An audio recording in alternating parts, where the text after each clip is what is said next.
Okay, this is the last session, so welcome back. This is the sort of high point of what we're trying to get to today, which is the Adelphi lecture, before known as the Galton lecture. It would have been the 105th Galton lecture, as I said this morning. So I'm delighted that Malia Fullerton has agreed to do this. The title is Precision Medicine in a Diverse World, Considering the Complexities. Malia is a professor, a chair of bioethics and humanities in the University of Washington, Seattle, adjunct professor in that department of epidemiology, genome sciences, and medicine, and affiliate investigator with the Public Health Science Division of the Fred Hutchinson Cancer Research Center. She's well known to the UK, of course. She was here for, she told me before, about 9 years. She was a Rhodes Scholar in Somerville in Oxford. Can't all be Cambridge, of course, but there you go. And received a DPhil in anthropology and geography. During that time, she worked with John Clegg at the Institute of Molecular Medicine and studied a bit along the bit of the theme of the day, really, hemoglobin, the beta globin gene, and its evolution history. She then went to the Department of Anthropology in Durham before returning to the US. Impressively, I think, underwent further training or evaluation of where to take things with her career, and undertook postdoctoral training in Chicago and retrained in ethical, legal, and social implications of research. Undoubtedly a topic of primary interest to this society, how we use genetics for the good of humankind. She serves as the ELSI lead for the polygenic risk methods in diverse populations and held several similar roles in US-based genomics research consortia. These programs have all been actively working to enhance the diversity of participant data, and we've heard about that a lot today and the importance of that, both scientifically as well as morally. So, welcome, and thank you for coming, and I will please come and give your lecture. Malaya.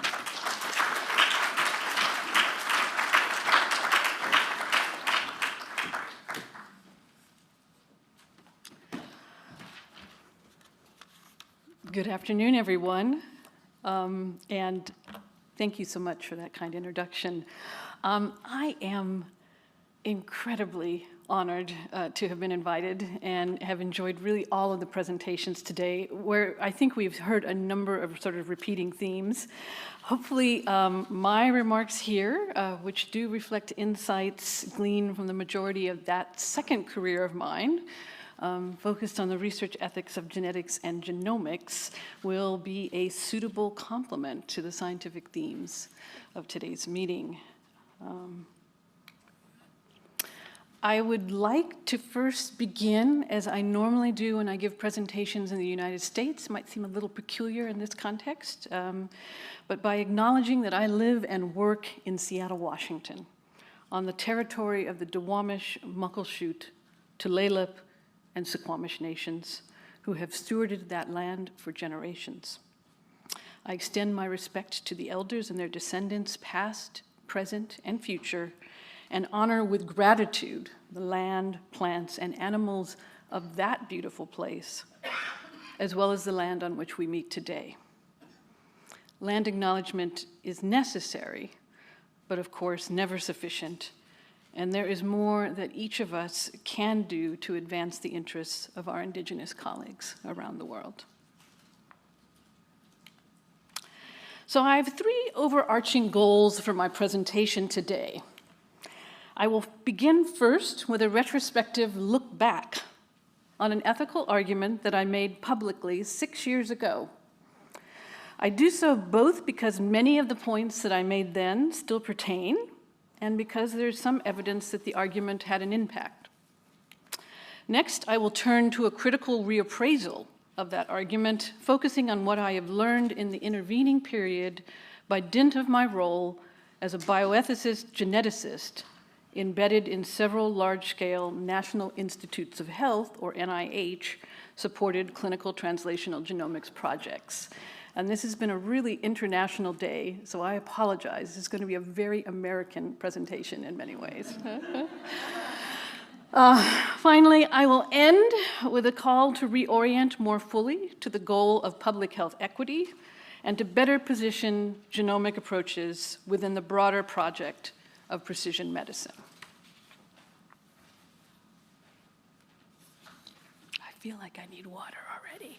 All right, I'm going to stop being nervous. Okay. All right, so let's begin by looking back. I have water. I do have water. Sorry, that was a little bit of a joke. My mouth is getting dry.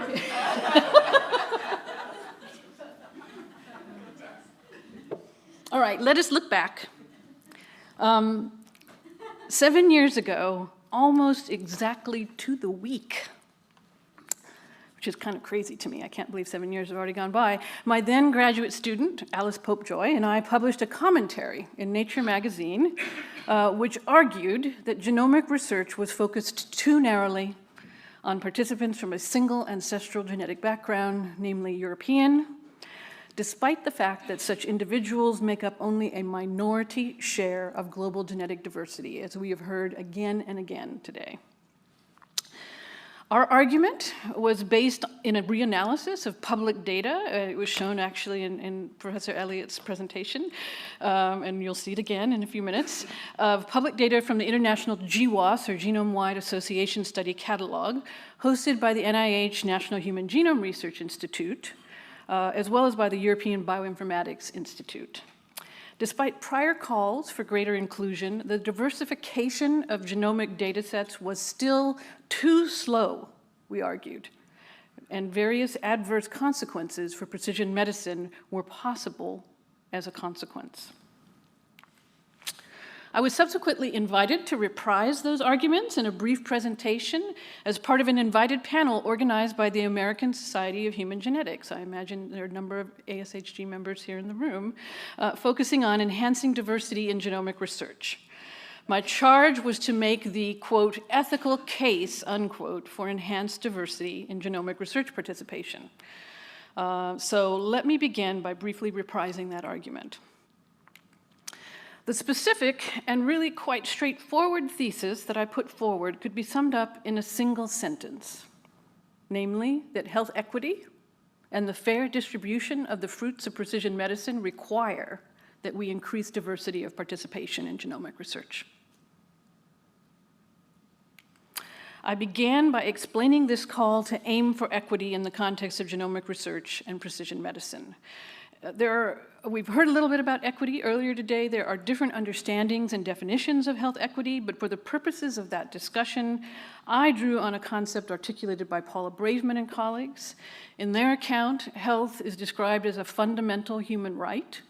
Every person should be able to achieve his or her optimal health without distinction based on identity, socioeconomic position, geographic location, or other characteristics linked historically to discrimination or marginalization. And because health is such a fundamental right, health differences that adversely affect socially disadvantaged groups that we often refer to as health disparities are particularly unacceptable ethically, because ill health can be an obstacle to overcoming social disadvantage.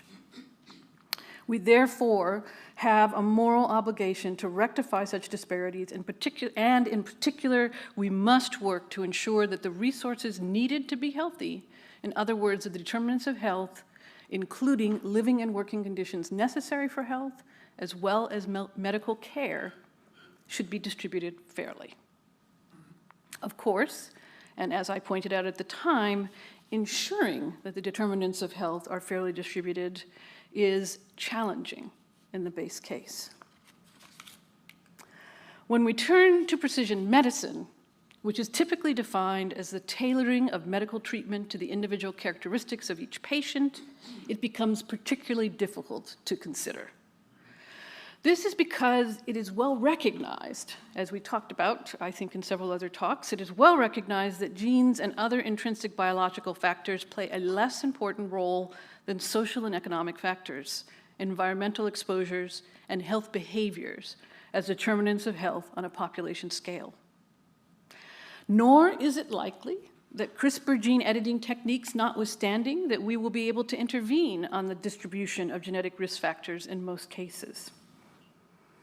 Nevertheless, there is a burgeoning interest in the use of precision medicine to target preventative health approaches to individuals at high genetic risk, and it's in these applications that the health equity lens becomes relevant.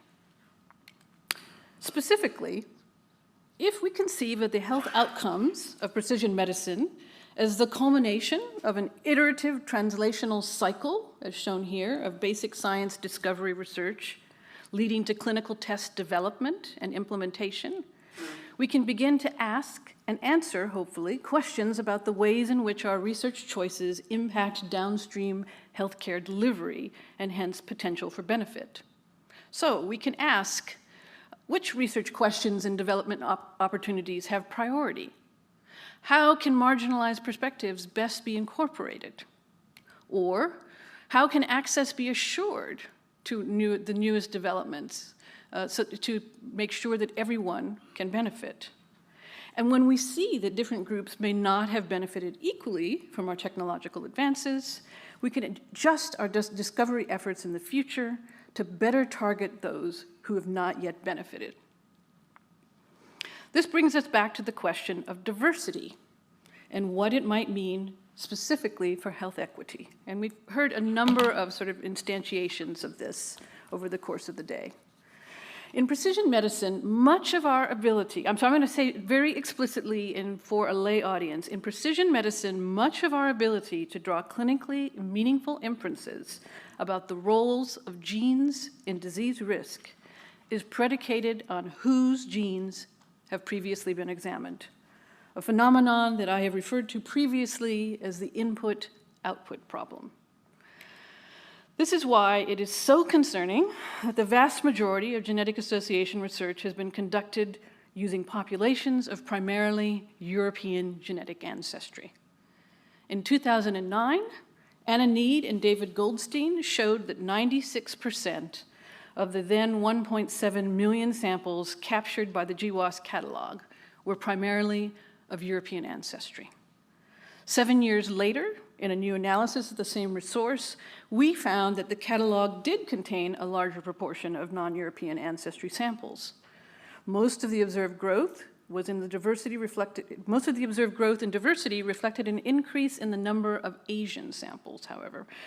And European ancestry samples continued to dominate, representing slightly over 80% of the 35 million samples then considered by the catalog. The near exclusive focus on individuals of European ancestry is a concern, I would argue, for at least two reasons.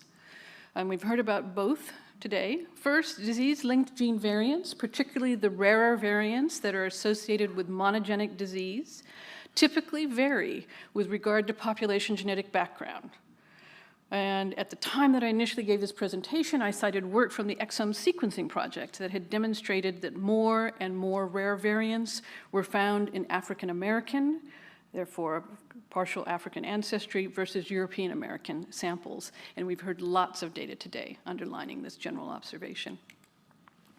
Second, an increasing number of studies have also demonstrated the power of large and diverse samples to identify novel population-specific associations, as well as to find map variation within common loci for a variety of phenotypes. And we've also seen some really excellent examples of that today. So this is part of the reason why this over-focus on European ancestry populations and samples matters. However, a concern for health equity explicitly demands that we look beyond the effect of such biases on genomic discovery to consider the impact of the available data on genomic translation. Specifically, we should ask if there is evidence to suggest that precision medicine approaches are less precise for those left out of earlier discovery efforts. And the answer was then, and still is, clearly yes. I cited 3 types of evidence that were beginning to appear at the time, specifically the proportion of variants of uncertain significance, VUS, differ by ethnic background, with there being larger numbers of them in populations that have been less well studied. that rates of false positive inferences are higher in less studied groups, and Professor Wonkum specifically referred to this paper in his presentation, and that rates of false negative inferences were likely also higher as a consequence of these sampling biases. These observations and others which have arisen since illustrate that precision medicine-related health inequities are not some far off theoretical possibility, but are here with us now. Ethical considerations therefore argue, and I'm another voice, I think we've heard it again and again today, for the urgent incorporation of more diverse samples into our basic discovery efforts, and to extend those analyses to a consideration of the ways that genetic risk factors intersect with other important health determinants. The good news is that the sampling biases were at the time starting to be addressed with major data sharing initiatives such as the NIH-supported Exome Aggregation Consortium, or EXAC, and the Transomics for Precision Medicine, or TOPMed. And I'm going to make a little digression here of notice how many acronyms there are. There are so many acronyms, and I thought this was a weird American thing, and then there were acronyms in everybody else's presentations. That's something about if you're a successful genome scientist, you have to have a clever acronym for your consortium. Anyway, the TOPMed consortium program, both EXACT and TOPMed were beginning to amass large collections of exomes and also whole genome sequences for cohorts with diverse ancestral genetic backgrounds. Other groups, such as the Population Architecture Using Genomics and Epidemiology, or PAGE consortium, had also begun to consider robust genotyping and analytical methods better suited to the investigation of ancestrally diverse cohorts. In addition, major efforts had recently begun to bring new populations into precision medicine research, particularly under the auspices of the recently formed All of Us research program.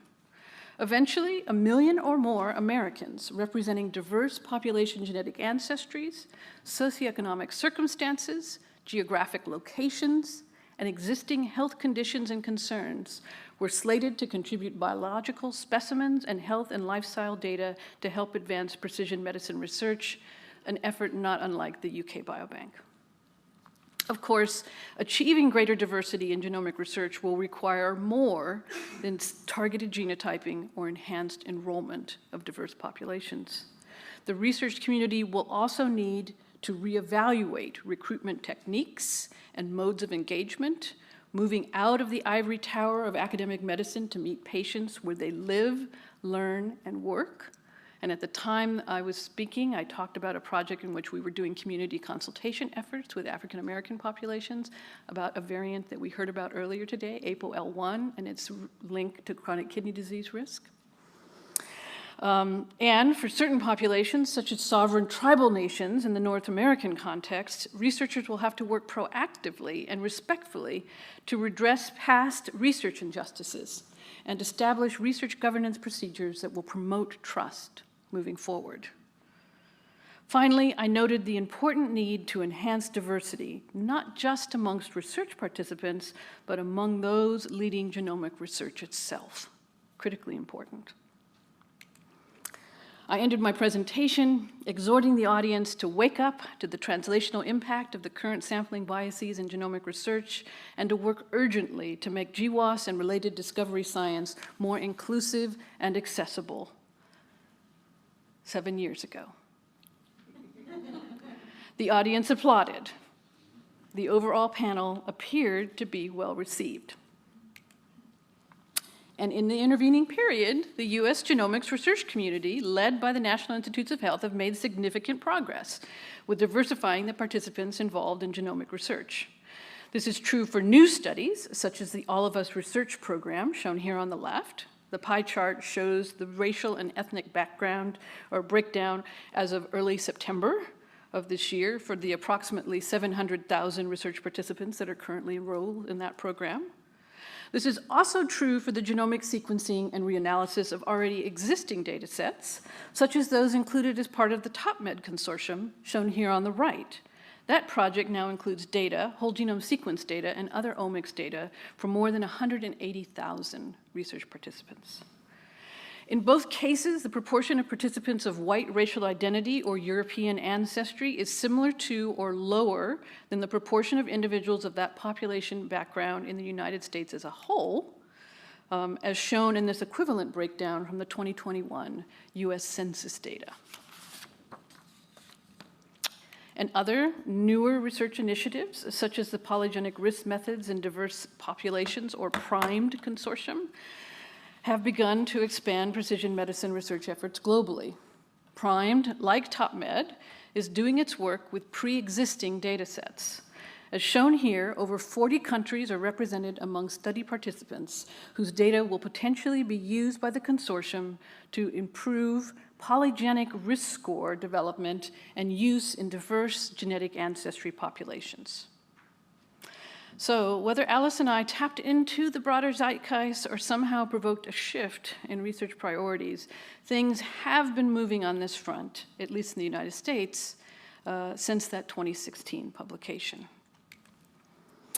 Nevertheless, and we saw a slide about this too in an earlier presentation, a recent check of Melinda Mills and Charles Real's GWAS Diversity Monitor, which provides real-time summary statistics for that genome-wide association study catalog, suggests that individuals of European genetic ancestry remain well overrepresented on the global scale.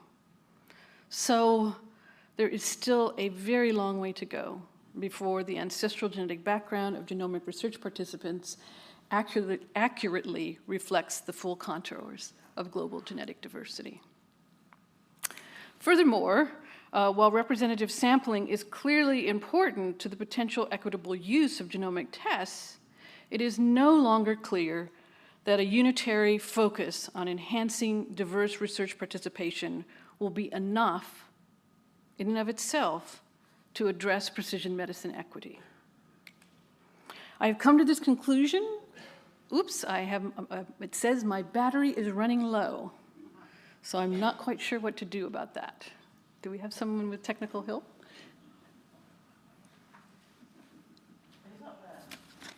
Hopefully, okay. He said keep going. All right, fine.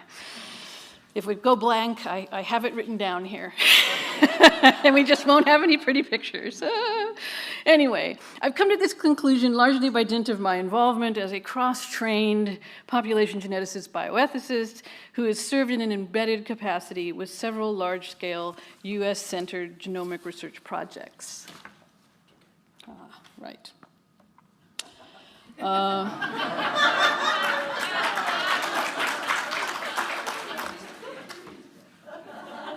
So if only genomic diversity were that easy.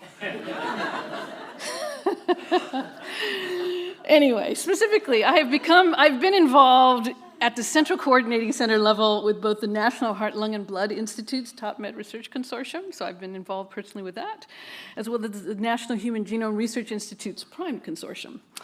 In addition, I have participated as a co-investigator with two other Genome Institute-supported research initiatives. In the top right-hand corner, the Electronic Medical Records in Genomics, or eMERGE network, and the Clinical Sequencing Evidence Generating Research, or CSER consortium. Again, many clever acronyms. Each of these initiatives have, in the past 7 years, sought to diversify genomic research participation, either by sequencing existing diverse cohorts, such as with TopMed and PRIMED, or by enrolling more diverse patients, such as with CSER and eMERGE. And this has given me a unique window on what diverse recruitment looks like, at least in the United States context and practice, and importantly, has informed my thinking about the conditions under which health equity in the precision medicine space might ideally be achieved. So, if we return to my original ethical argument in that 2017 presentation, we can see that in a nutshell, it can be broken down into at least 3 postulates, or perhaps propositions. The first is that populations differ in a variety of meaningful ways, biomedically, socially, environmentally, and genetically. While inclusive research and participation has been important, there are lots of kinds of differences that we need to be taking account of. And then that calls to examine genetic associations with disease risk in non-European ancestry populations have created, unfortunately, and perhaps this is more of a problem in the US, but I don't think so, have created translational challenges. Namely, that we know far less about genetic determinants of health in non-white populations than others. And then finally, unequivocally, that if we can be more inclusive in our research, we will achieve health equity. And here, even though I did not say it explicitly at the time, I was speaking specifically about health equity in the precision medicine context. So before I get into the ways in which these new insights may change, sorry, that was the original, sorry. All right, I skipped a page here, sorry. So those are the propositions of the original argument, and while there are pieces of those postulates that I stand behind, my research experiences serve to underline their deep complexities. See, I had to say the word complexities because that was in the title. Complexities inherent to each point, complexities which render my original argument, I feel now, incomplete and therefore in need of revision. So, for example, and roughly with respect to each of those postulates I've enumerated, while inclusive research participation is important, there has been an overemphasis on sampling specifically for genetic diversity to the exclusion of other factors. That calls to, this is where, I'm sorry, I flummoxed myself by having two slides that were too similar to each other, that even though the calls to examine genetic associations with disease risk in non-European ancestry populations have created translational challenges, those calls are really important. We need to be understanding the ways in which diseases and genes relate to one another in a disease-specific manner. They have introduced translational challenges, namely that population or ancestry-specific research does not translate well clinically, and that increased participant diversity is necessary but far from sufficient, okay, to ensure downstream equity. So, now back to where I should have been. Before I get into the ways in which these insights may change the contours of my equity argument, please allow me to elaborate on each of these new learnings, drawing on select examples from the consortia in which I have participated. So first, what have been the unintended consequences of the current overemphasis on genetic variation as the best measure of diverse research participation? Well, first, it has led to a focus on racial and ethnic diversity as a primary driver of research recruitment, which has had the unfortunate sort of ancillary byproduct of a consistent conflation of social and genetic difference. To see what this looks like in practice, we need look no further than the TopMed Consortium's depiction of sampling variation that I shared out a few slides ago. Namely, look at the ways in which a US-specific ethnic group category, the category of Hispanic Latino, is laid alongside other slices that are labeled as genetic ancestry. Now, concern about such conflation cuts one of two ways. Either a genetically heterogeneous social group, such as Latino, takes on an assumed but empirically unwarranted biological coherence, or the internal social heterogeneity of the ancestral genetic slices is obscured by inappropriate amalgamation. Think about combining Afro-Caribbeans and Somalis under the umbrella of African ancestry. And we've seen so much example of the rich genetic diversity in Africa. To sort of lump it all under this category of African ancestry seems inappropriate in many ways. TopMed is unfortunately, though, not at all unique in conflating ethnicity and ancestry in this way. What is more troubling is that this conflation persists despite the fact that a subset of the consortium's own members, including yours truly, I'm in there somewhere. Where am I? There I am. Actually directly warned against such conflation, and about at the same time that pie chart was going up on the web.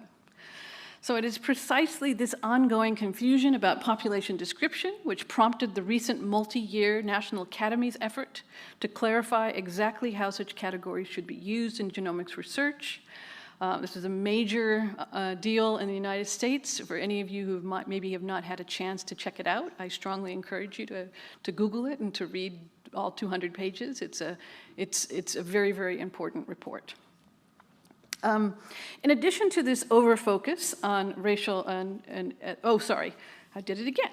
I have been personally involved in one social sciences-based study of the research practices of several of these large-scale consortia, a project called the Ethics of Inclusion project, which has tried to make sense of both the types of categories used by researchers to achieve greater diversity and the ways in which these categories are actually employed and understood over the research life course.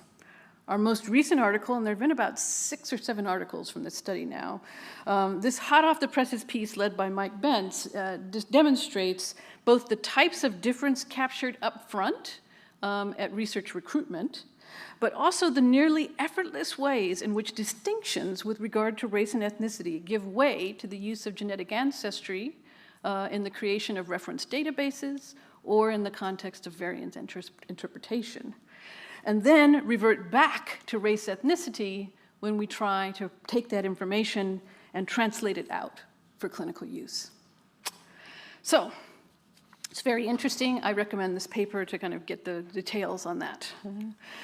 In addition to this over-focus on racial and ethnic variation, the overemphasis on genetics brings along with it a second concern, namely that poor or non-existent consideration of non-genetic risk factors, social determinants of health, and similar variables. While this lack of due consideration of social determinants of health and other non-genetic risk factors or their interaction with genetic susceptibility has long been recognized, that doesn't make it any less problematic. And arguably, this concern is even more salient when health equity is in play. For example, the latest, now 4th phase of the eMERGE network aims to return a so-called genome-informed risk assessment, or GIRA, report to 25,000 diverse participants sampled from 10 different health systems across the United States. As originally conceived, and as shown here, the GIRA was meant to involve joint assessment of clinical determinants, family health history, polygenic and monogenic risk, as well as some social determinants of health information. However, by the time that the project was launched, it was determined that robust inclusion of social determinants of health would not be possible, so that the marker paper published earlier this year no longer describes their assessment as part of the report's generation. This is unfortunate because many of the 10 phenotypes under consideration, including diseases such as cancer, diabetes, and heart disease, are all substantially influenced by environmental risk factors. Fortunately, the PRIME Consortium, which, as I mentioned previously, is working to improve polygenic risk score development and use in diverse populations, has an active social determinants of health work group, which is taking steps to explore which such variables might have already been collected and how best to incorporate such information into their ongoing work. But let us pause for a moment. As an international collaborative effort, which PRIMED is, thinking carefully about whether and how measures of socioeconomic status, education, and neighborhood-level effects can be harmonized across different national contexts is going to be a significant research challenge. Finally, an overemphasis on genetic diversity in research is the appropriate path toward addressing health equity, risks implying that the equitable translation of precision medicine tests and tools will be synonymous with or help achieve health equity more broadly. In a recent special issue of the Philosophical Transactions devoted to revisiting Richard Lewontin's famous Apportionment of Human Diversity paper, Jonathan Kaplan and I argue that even the most well-constructed and validated polygenic risk score, the current, of course, precision medicine tool du jour, is unlikely to lead to broad public health benefit. This is because, as Jeffrey Rose demonstrated long ago, focusing prevention efforts at only those at the highest risk of disease in the population, which is exactly what is done using a polygenic risk score, does little to shift the overall disease burden of the population as a whole. Not only do genomic solutions fail to address health equity in its broadest sense, But over or misuse of such genomic tools could, of course, inadvertently, exacerbate disparities. They can do this either by incorrectly labeling otherwise high-risk individuals who are at risk due to experience of systematic disadvantage or perhaps of discrimination as low risk with a genetic score, both promoting individual complacency and potentially even delayed diagnosis and treatment.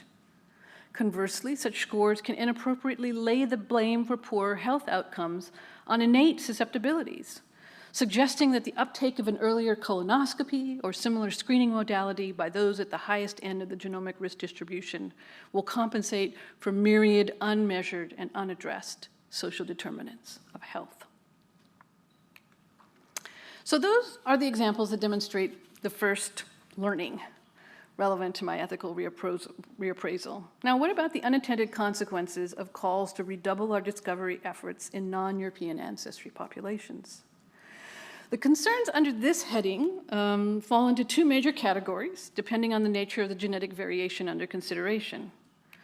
First, the ongoing ancestry-stratified nature of much genomic investigation has begun to pose some non-trivial challenges, either for at first for clinical interpretation of rare disease-linked variants. Specifically, in order to glean the likely functional significance of a variant, we must, in most cases, know if it is rare or common in the population from which the patient descends. The rarer a variant, the more likely it is to be deleterious and associated with disease. So knowing the ancestral genetic background of the patient is important. However, in the healthcare setting, the conflation of social and genetic identity that I discussed earlier is confusing at best, or per this cartoon, hopefully you can all see, the doctor is telling the patient, our tests show you are half white. Or per this cartoon, downright ridiculous at worst. Mixed ancestry individuals do not walk through the world split down the middle phenotypically, and in many cases may not even be aware of the ancestral genetic heritage relevant to a particular genetic test. And returning such ancillary information in the context of a precision medicine exercise may not be such a good idea either. We know from experiences with direct-to-consumer genetic testing that learning unexpected information about one's genetic heritage can sometimes be personally disconcerting or unwelcome.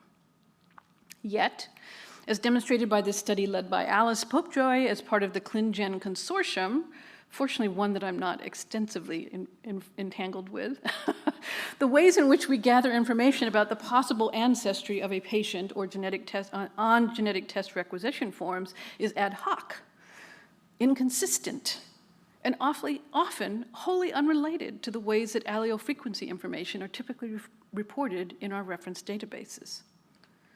Furthermore, as beautifully illustrated in this figure, which was included as part of a Science Policy Forum piece led by Anna Lewis, the genetic diversity of many cosmopolitan urban populations is not well represented by our current population genetic databases.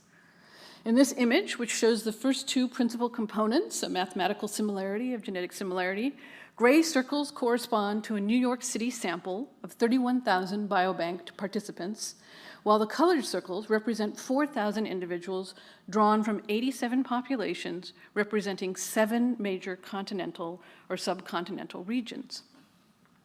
We currently have, despite much work, I would argue that we currently have neither the analytical tools nor the language to contend with such variation as it exists in the real world.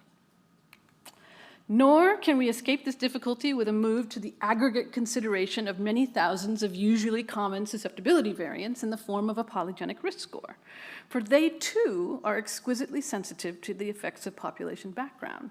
Specifically, and we've seen this slide already today, as was first clearly demonstrated by Alicia Martin and colleagues in 2019, when a polygenic risk score is developed to predict risk of common complex disease in a population of one ancestral genetic background. It's hard to see, but it's up here, tiny little Europeans, all right, nice tight error bars. The same PRS score, exactly same score, performs far less well in patients of Amerindian, South Asian, East Asian, or African ancestral genetic backgrounds. This so-called transferability problem is now well recognized and indeed has been demonstrated again and again and again. Accordingly, much methodological work is now underway to address it, as described in this recent review by Kachuri and colleagues, and yes, also an early product of the PRIME consortium.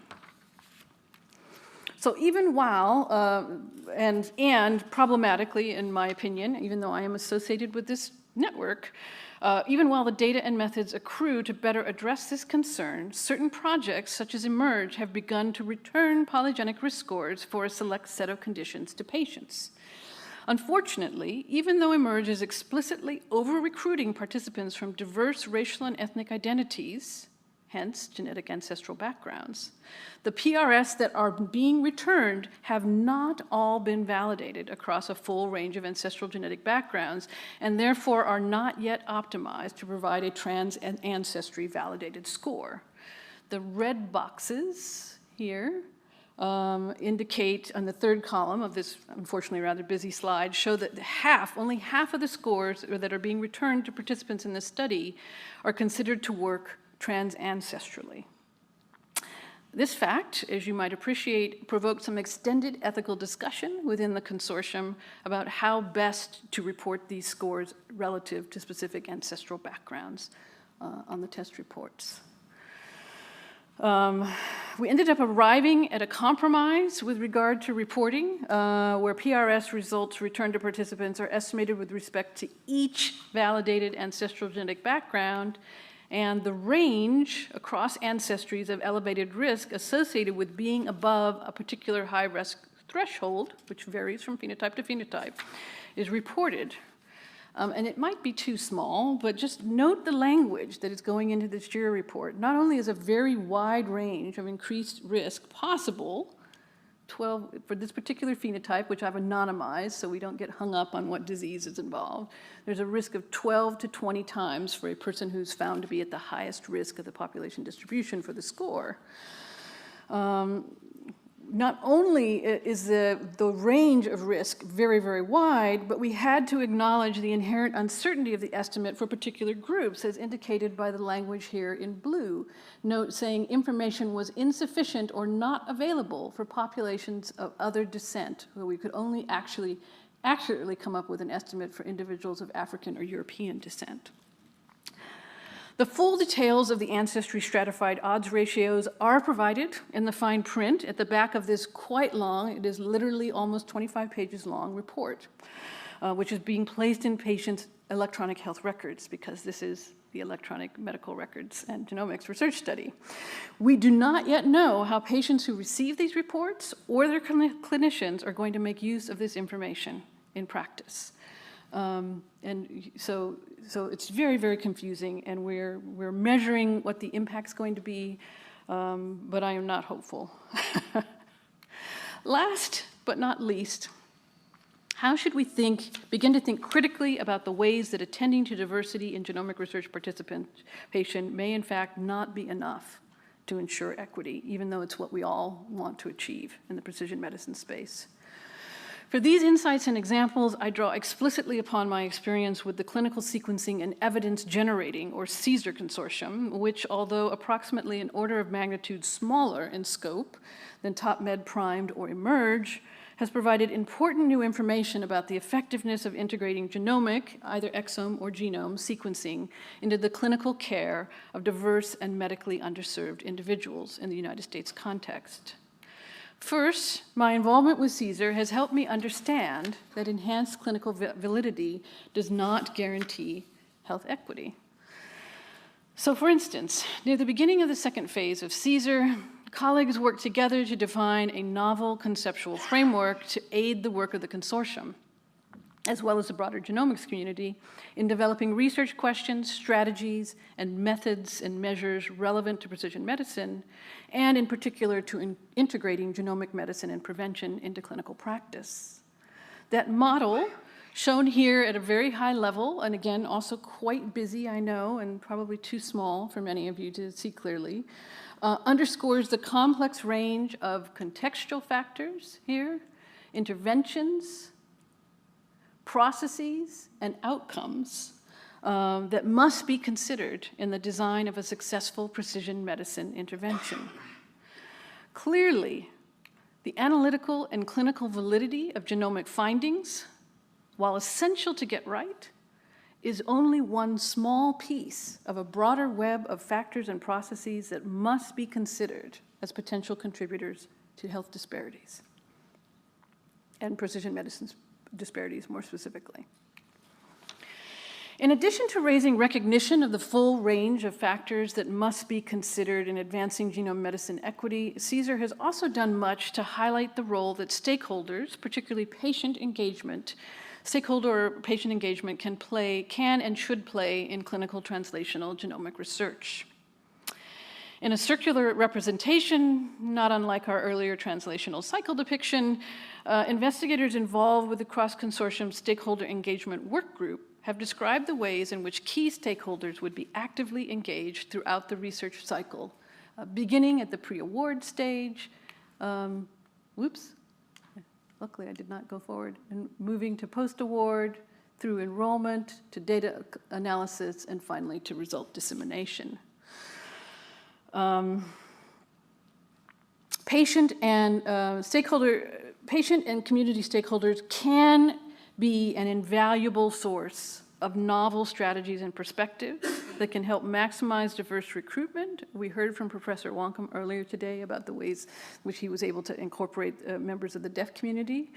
And those kinds of efforts not only maximize diverse recruitment, but can ensure ongoing research participation. However, routine integration of stakeholder feedback throughout a research project is currently not the norm and will likely remain difficult for very large-scale projects such as the All of Us program or TopMed. The Genomic Medicine Integrative Research GIMR framework that I showed a second ago reminds us not only that genetic test validity is only one small piece of a broader array of factors, it also helps underline that numerous structural, both in healthcare and adjacent quarters, inequities determine who will be recognized in the base case as an appropriate candidate for genetic testing, who is likely to accept an offer of a genetic test if one is available, and who has the wherewithal to act on evidence of an inherited predisposition or higher risk if it is revealed in the context of a genetic test.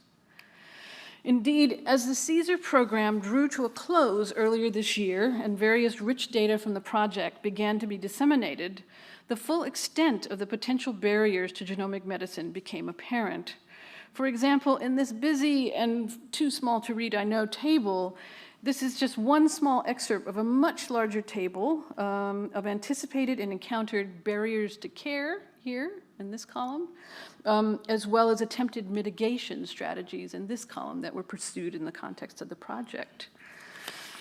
Barriers to care that were observed ran the gamut from financial, including high costs of tests, as well as lack of insurance coverage, which was an issue for us in the United States context, to organizational issues, such as referral limitations, lack of transportation on the part of research participants, time on either the part of the provider or the patient, to social considerations, such as low health literacy or language barriers, as well as beliefs and perceptions, including low research awareness and mistrust. And while many of the mitigation strategies that were adopted to address these barriers were effective in a research context, their translation to real-world clinical care remains currently uncertain. So, just to quickly recap, these major insights that I've just spent some time giving you some clear examples for, and their attendant illustrations, each worthy of, I know, of a presentation in their own right, form the basis of what I feel I have learned in the intervening 7 years. And so it is with this analysis in hand that I return to the form of the argument with which I began my talk earlier today, namely that the fair distribution of the fruits of precision medicine require that we increase diversity of participation in genomics research. My new, and I hope improved, but I welcome your feedback, revised argument goes something like this. The fair distribution of the fruits of precision medicine requires that we attend to diversity and equity across the translational cycle of translational genomic research. Specifically, that populations differ in many ways, as I've already indicated, biomedically, socially, and genetically, and we need to be doing a better job in our research studies of capturing more axes of diversity in our research. We know too little, and we heard this beautifully in Professor Elliott's presentation, we know too little currently about gene-environment contributions to health in all populations, and we need to be doing more work on that area. And to achieve equity in precision medicine research, we will require both basic science and implementation-oriented perspectives.